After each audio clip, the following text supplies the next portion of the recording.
ನಾಡಿನ ಸಮಸ್ತ ಜನರಿಗೂ ನಮಸ್ಕಾರಗಳು. Welcome back to my channel ವೀಕ್ಷಕರೇ.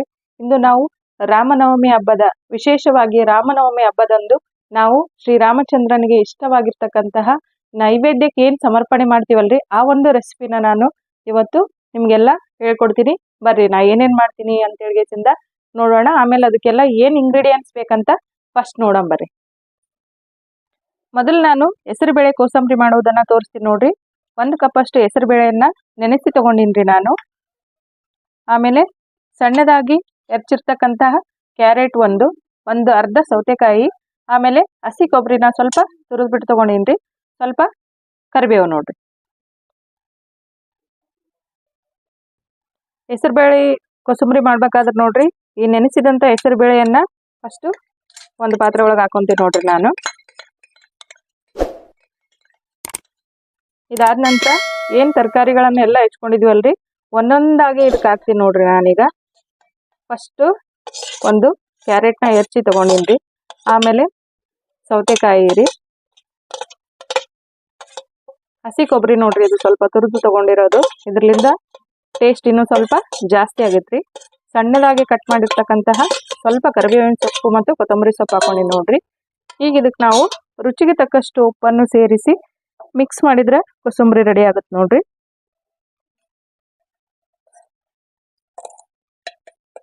ನೋಡ್ರಿ ನೋಡಕ್ಕನೆ ಎಷ್ಟು ಕಲರ್ಫುಲ್ ಆಗಿ ಕಾಣಿಸತ್ರಿ. ಆಮೇಲೆ ಇದು ಬೇಸಿಗೆ ದಿನದಲ್ಲಿ ಹೆಸರುಬೇಳೆ ಬಹಳ ಆರೋಗ್ಯಕರ ನೋಡ್ರಿ.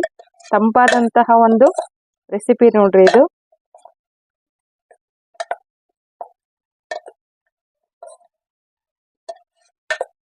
ಈಗ ಹೆಸರುಬೇಳೆ ಕೋಸಂಬರಿ ರೆಡಿ ಆಯ್ತು. ಈಗ ನೆಕ್ಸ್ಟ್ ನಾನು ಪಾನಕ ಮಾಡೋದನ್ನ ತೋರಿಸ್ತೀನಿ ಬರ್ರಿ. ಈಗ ನೆಕ್ಸ್ಟ್ ಪಾನಕ ಮಾಡೋದು ಹೆಂಗಂತ ತೋರಿಸ್ತೀನಿ ನೋಡ್ರಿ. ಒಂದು ಬಟ್ಟಲದಷ್ಟು ಬೆಲ್ಲನ ನಾನು ಸಣ್ಣದಾಗಿ ಜಜ್ಜಿ ಇಟ್ಕೊಂಡಿನಿ ನೋಡ್ರಿ. ಈಗ ನಾನು ಈ ಬೆಲ್ಲನ ಇದ್ರೊಳಗೆ ಹಾಕ್ತೀನಿ ನೋಡ್ರಿ. ಪೂರಾ ಹಾಕಿ ಇದಕ್ಕೆ ಸ್ವಲ್ಪ ನೀರು ಹಾಕಿ ಇಡೋಣ ರೀ. ಅಲ್ಲಿ ತನ ಬೆಲ್ಲ ಎಲ್ಲ ಕರಗ್ತದ್ರಿ. ಸ್ವಲ್ಪ ಇದನ್ನ ಚೆನ್ನಾಗಿ ಮಿಕ್ಸ್ ಮಾಡಮ್ರಿ. ಬೆಲ್ಲ ಕರಗಷ್ಟು ರೀ. ಸಣ್ಣದಾಗಿ ಕಟ್ ಮಾಡ್ಕೊಂಡ್ರೆ ಬೇಗ ಕರಗ್ತದ್ರಿ. ಈ ತರ ಮಿಕ್ಸ್ ಮಾಡ್ಬೇಕು ನೋಡ್ರಿ. ಈಗ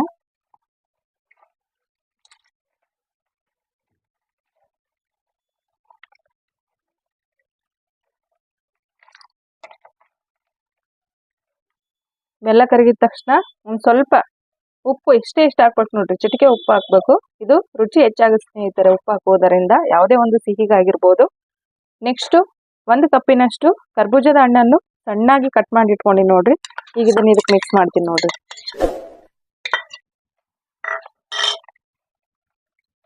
ಕೊನೆಯದಾಗಿ ಇದಕ್ಕೆ ಒಂದು 2 ಏಲಕ್ಕಿ ನಾನು ಜಜ್ಜಿ ಇಟ್ಕೊಂಡಿನ್ರಿ. ಇದನ್ನ ಸೇರಿಸ್ತೀನಿ ನೋಡ್ರಿ. ಈಗ ಚೆನ್ನಾಗಿ ಕಲಸಿದ್ರೆ ಪಾನಕ ರೆಡಿ ಆಯ್ತು ನೋಡ್ರಿ.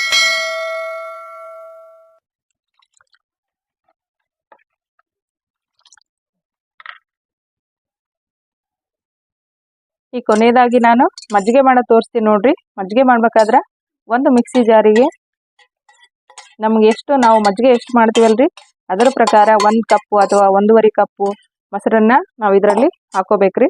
ಹಾಕೊಂಡು ಒಂದು ಸ್ವಲ್ಪ ಉಪ್ಪು ಹಾಕ್ತೀನಿ ರೀ ನಾನು. ಹಾಕಿ ಈಗ ಇದನ್ನ ಮಿಕ್ಸಿ ಮಾಡ್ಕೊಂಬರೋಣ್ರಿ.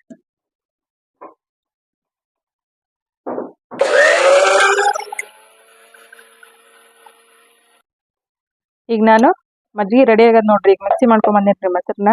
ಇದ್ರೊಳಗ ಸ್ವಲ್ಪ ಜೀರಿಗೆ, ಉಪ್ಪು, ಆಮೇಲೆ ಒಂದ್ ಸ್ವಲ್ಪ ಹಸಿ ಶುಂಠಿ ಮತ್ತು 1 ಮೆಣಸಿನಕಾಯಿನ ಜಜ್ಜಿ ಇಟ್ಕೊಂಡಿನ್ರಿ. ಈಗ ಇದನ್ನ ಮಿಕ್ಸ್ ಮಾಡ್ತೀನಿ ನೋಡ್ರಿ ಇದ್ರೊಳಗೆ. ಈಗ ಮಜ್ಜಿಗೆನೂ ಸಹ ರೆಡಿ ಆಯ್ತು ನೋಡ್ರಿ.